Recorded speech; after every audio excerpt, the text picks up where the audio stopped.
கடந்த 2021 சட்டப்பேரவைத் தேர்தலில் திமுகவிற்கு தேர்தல் வியூகங்களை வகுத்து தரக்கூடியவராக பீகாரை சேர்ந்த பிரசாந்த் கிஷோர் தான் வேலை பார்த்தார் என்பது அனைவரும் அறிந்த செய்தி. அவரது ஐபேக் நிறுவனம் தான் முழுக்க முழுக்க தமிழ்நாட்டு கள நிலவரங்களை ஆய்வு செய்து எந்த பிரச்சனையை ஹைலைட் ஆக்க வேண்டும், எதை சைலண்டாக கடந்து போக வேண்டும் என்பதையெல்லாம் ஸ்டாலினுக்கு ஸ்கெட்ச் போட்டு கொடுத்தது PK தான். அது ஸ்டெர்லைட் ஆலை பிரச்சனையாக இருந்தாலும் சரி, தூத்துக்குடி லாக்அப் டெத்தாக இருந்தாலும் சரி, பொள்ளாச்சி பாலியல் பிரச்சனையாக இருந்தாலும் சரி, அனைத்திற்கும் ப்ளூ பிரிண்ட் போட்டு அதன் மீது சவாரி செய்ய வழிகாட்டியாக இருந்தவர் PK.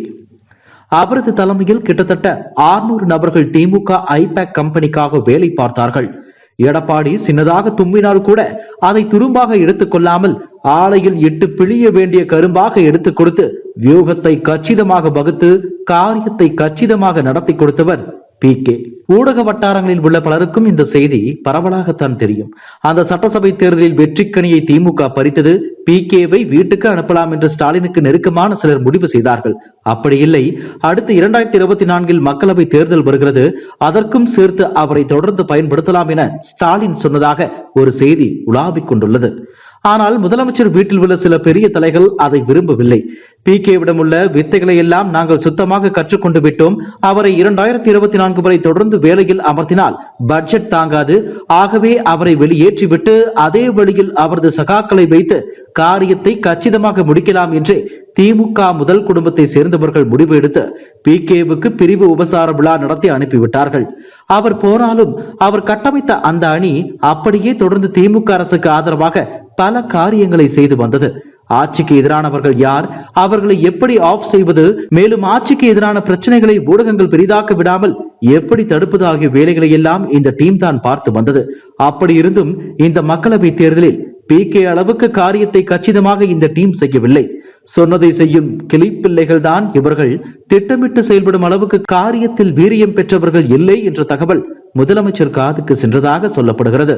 நல்ல வேளையாக பாஜகவுக்கு தமிழ்நாட்டில் ஒரு எதிர்ப்புணர்வு இயல்பாகவே இருந்தாலும் அதிமுக தலைமையில் சரியான கூட்டணி அமையாததாலும் திமுக தரப்பு இந்த தேர்தலில் தப்பித்தது. ஆனால் 2026 களம் அப்படி இருக்காது. ஆட்சியின் மீது அதிகப்படியான அதிருப்திகள் இருப்பதால் அதை சமாளிக்க வேண்டும். எடப்பாடி பழனிசாமி தரப்பும் எப்படியான வியூகர்களை அமைக்க முடிவு செய்து டீமை பலப்படுத்தி வருவதாக சொல்லப்படுகிறது. முன்பே PKவை சந்தித்து விஜய் ஆலோசனை பெற்றதாகவும் சொல்லப்பட்டது. அவரும் 2026 களம் காண்கிறார். கூடவே ஸ்டாலினை அடுத்து உதயநிதியை தலைமை ஏற்று வைப்பதற்காக வேலைகளையும் திமுக தீவிரப்படுத்தி வருகிறது. இத்தனை வேலைகளையும் சமாளிக்க PK ஐடியா தான் சரியாக உதவும் என்று நம்புகிறாராம் முதலமைச்சர் ஸ்டாலின். எனவேதான் வீட்டில் உள்ள வேறு சில பெரும் தலைகளை நம்பாமல் தானே களத்தில் இறங்கி PKவை சந்தித்திருக்கிறார். அவரை நாம் இழுத்து போட்டுவிட்டால் அதிமுக விஜய் தரப்பு அவரை வளைக்க முடியாது. கூடவே காங்கிரஸ் ஆட்சிக்கு வந்துவிட்டால் பரவாயில்லை.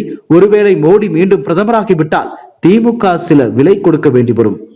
ஆக அதையும் சமாளிக்க PK என்ற கேடயம் உதவும் என்று முதலமைச்சர் நம்புவதாக சொல்கிறார்கள். இப்படி ஒரு தகவல் பரவி வருகிறது. அத்தனையும் அப்பட்டமான உண்மையா என்று தெரியவில்லை. அரசியல் வட்டாரத்தில் இப்படி பேசப்பட்டு வருகிறது. இதுவும் அரசியல் விமர்சகர்கள் ஒப்புக்கொள்ளத்தான் செய்கிறார்கள். அதை தாண்டி இந்த சந்திப்பு உண்மையா இல்லையா என்பதை திமுக தரப்புதான் விளக்க வேண்டும். இதுபோன்ற செய்திகளை மேலும் தெரிந்து கொள்ள எங்களது யூடியூப், Facebook மற்றும் Twitter ஆப்களை சப்ஸ்கிரைப் செய்யவும்.